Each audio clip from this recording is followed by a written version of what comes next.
for you.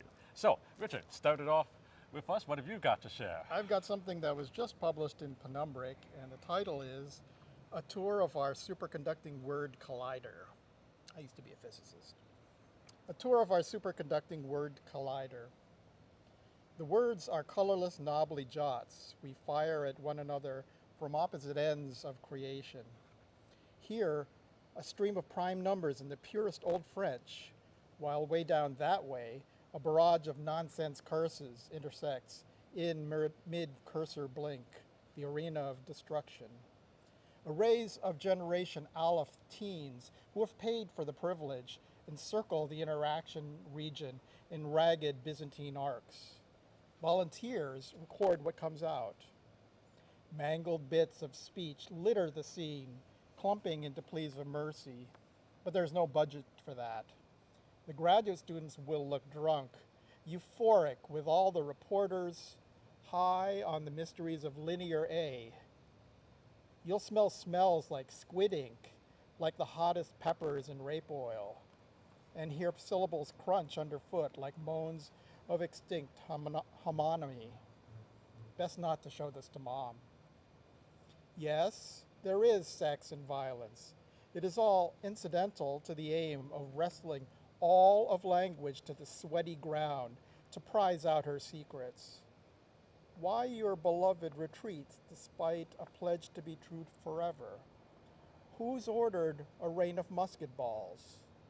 And does sworn testimony exist in 8 dimensions? Results. Better than street cannabis, the best fanzine you've never bought. An empire to last 1,000 years could be founded on what we'll find. Shouldn't have to tell you what that tramp of marching feet is for. Anyway, you can read about it in the science fiction collider journals, fantasy papyri, or blood-stained rags no one taught you about at school. If outraged bands of villagers come for us with zombie lawyers, just know that it had been noble. Someone of our survivors will have to tell Andromedan space reptiles what we've learned once they get here. Twitch streams for them will not be sufficient. Thanks. Thread between stone. Those old Greeks, they puncture time with their stories, stitching century to century, and I did not see this until 3 a.m. naturally. I was raised on their tales, pebble by pebble, like Aesop's thirsty fox, a scholar in the wake of semiotics and systems theory, so irrelevant when children were master snipers for secret wars on the Plain of Jars and Afghan mountains, times when the only teachers that mattered in Kosovo were mercenaries. If you stare at the labyrinth long enough, you'll see arrogant Arachne's thread used secretly by Gordius until ambitious Alexander cut that silly knot in two with a sword as sharp as Occam's.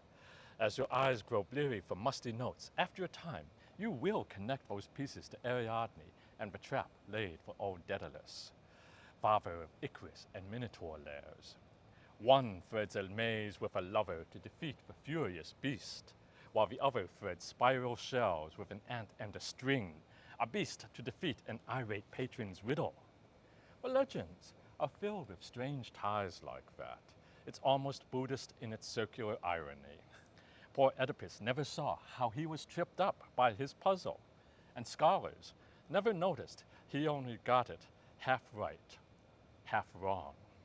The Sphinxian dilemma was no empty koan. What has 4 legs at morning, 2 at noon, and 3 at sunset? What is the weakest when it has the most support? Man, the children chirp.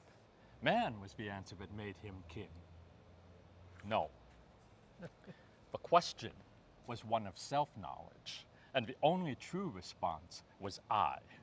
But he could not see himself within the riddle, so he returned home to dark fate's decreed, undone by his blindness to his own identity. That's what you get for cheating with the oracle. There are no shortcuts with destiny. The Greeks laid traps like this that took centuries to spring. The whole Trojan War was a conflict of divine metaphors. If that lusty prince had chosen between wisdom and the peaceful hearth, and not the promise of fleeting beauties, 1,000 men might have different graves. Today, in the heart of Western democracy, as presidents chase interns with their own oral traditions, it's hard not to wince at unlearned lessons. And gazing at Egypt, beneath the pyramids of Giza and great royal valleys, there is a world, oblivious to all of my mythic meanderings. Scorched and bleached to epic simplicity, you will never understand the dreams of mummies until you see a silkworm cocoon who aspires to emerge as a butterfly in her next incarnation before someone unravels her for her thread. All right, so tell me about your new book that you've got out. I've got a chapbook entitled The Reducing Flame. It's got, I think, 10 poems in it that have been previously published, all different publications. And it was published for me by Space Cowboy Books, Jean-Paul Garnier. Yay, Jean-Paul. Yeah. Excellent. So happy. All right, well, be sure to grab a copy of it for yourselves.